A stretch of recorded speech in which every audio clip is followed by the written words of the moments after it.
By 270 AD, a Roman silver coin contained almost no silver. The barbarians didn't break Rome's gates, Rome's own mint did. Picture a single denarius. Under Augustus, around the year 1 AD, this coin is roughly 98% pure silver. It weighs about 3.9 grams. A legionary earns 225 of them a year, and that wage will stay almost frozen for the next 2 centuries. A loaf of bread costs half a denarius, a cup of wine less. This little disk of silver is the most trusted object in the Mediterranean world. Merchants in Gaul take it, spice traders in India hoard it. Archaeologists still dig Augustan denarii out of riverbeds from Scotland to Sri Lanka. For one brief, impossible moment, Rome has invented something close to a global reserve currency, and then slowly it starts eating it. The first bite is small. In 64 AD, Nero needs money. The fire of Rome has gutted the city, the treasury is empty, and rebuilding the imperial palace is not optional. So Nero does something quiet, almost invisible. He orders the mint to reduce the silver content of the denarius from 98% to about 93%, and to shave the weight down slightly. To anyone holding the coin, it looks identical. It spends identically. But for every 100 old denarii melted down, the emperor can now strike 110 new ones. That extra 10 is pure profit, pulled out of thin air. Nero has discovered the cheat code, and every emperor after him will press the same button. Trajan trims it again. Marcus Aurelius, the philosopher king, trims it to fund his wars on the Danube. By the year 180, the denarius is only about 75% silver. Still, the system holds. Prices barely move. The illusion is intact. Then comes the 3rd century, and the illusion shatters. Septimius Severus, who seizes power in 193 AD after a civil war, needs to pay an army that just made him emperor. He raises soldier pay by 1/3. He has no way to fund it, so he debases the denarius to roughly 50% silver. Half the coin is now copper, tin, and lead, with a thin silvery skin on top. His son Caracalla goes further. In 215, he invents a brand new coin, the Antoninianus, and decrees that it is worth 2 denarii, but he only puts about 1.5 denarii worth of silver in it. It's a one-day 50% profit for the treasury, declared by fiat.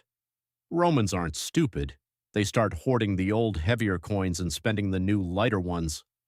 Good money disappears underground. Bad money floods the streets. Economists today call this Gresham's law. Romans in 220 AD just called it Tuesday.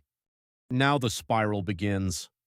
Every emperor in the 3rd century is a military emperor, lifted up by his legions and murdered by them when the pay runs short. Between 235 and 284, Rome cycles through roughly 50 emperors and usurpers, most of them killed within months. Each one inherits the same problem. The army, now 500,000 men, eats more than half the imperial budget. The frontiers are on fire. Persians in the east, Goths on the Danube, raids in Gaul.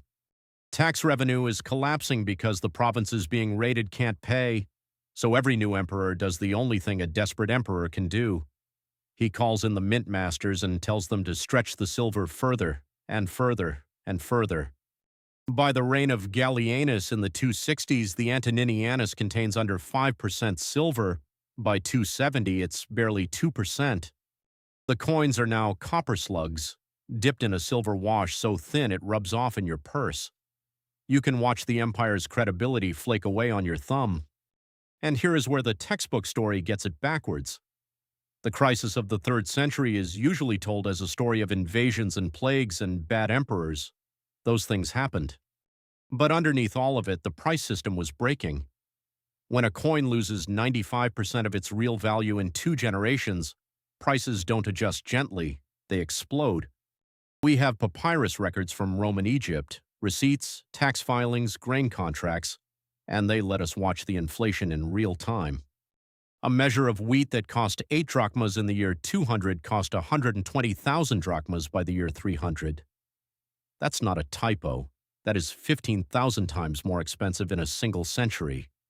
Soldiers paid in worthless coin demanded gold instead, or just took what they wanted from villages. Merchants stopped accepting imperial currency. Long-distance trade, the artery of the Mediterranean economy, started to harden and clot. Cities shrank. Villas were abandoned. The middle class of imperial Rome, the small landowners, the shopkeepers, the bureaucrats living on fixed salaries, was simply erased. In 301 AD, Diocletian finally tries to put the fire out, and instead he pours gasoline on it. He issues the Edict on Maximum Prices, a sprawling document that fixes the legal price of over 1,000 goods, from a pound of pork to a haircut. Violators face the death penalty. It is the largest price control experiment in ancient history, and it fails almost immediately. Goods vanish from legal markets and reappear on black markets at triple the price. Farmers refuse to bring grain to cities where they'd have to sell it at a loss. Within a few years, the edict is quietly ignored. Diocletian then tries to re-anchor the currency with a new gold coin, the solidus, which his successor Constantine perfects. And the solidus actually works. It stays stable for centuries. But here's the catch.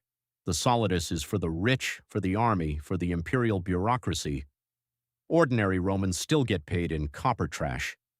Rome has split into two economies, a hard currency world for the powerful and a barter, scrip, and IOU world for everyone else. That gap never closes. So when the so-called barbarians arrive, the Goths sacking Rome in 410, the Vandals in 455, the deposition of the last Western emperor in 476, they are not knocking down a healthy empire. They are walking into a building whose load-bearing walls were quietly removed 2 centuries earlier.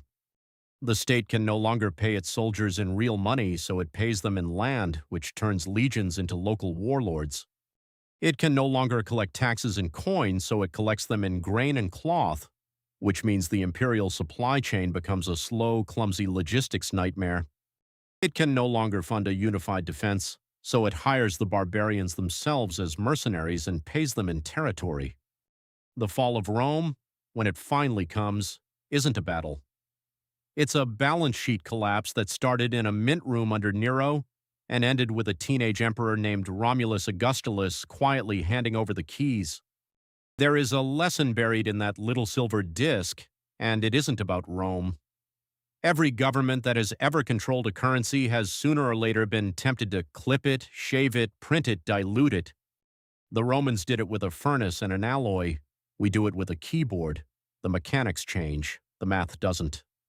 When the unit of trust between citizens becomes the thing the state quietly devalues to pay its own bills, you don't get a sudden collapse. You get a slow one, measured in decades, hidden inside ordinary transactions, until one day people look up and realize the bread costs 15,000 times what it did. The soldiers won't fight for the coin, and the gates were never really the problem. So the next time someone tells you Rome fell to barbarians, pull out a coin, look at it carefully, and ask what it's actually made of.